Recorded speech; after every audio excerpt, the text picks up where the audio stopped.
যাবেন এবং এই ধানের শীষ জনগণের কাছে নিয়ে যাবেন।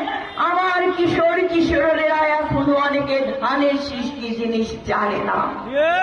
ওদেরকে বলবেন, ওদেরকে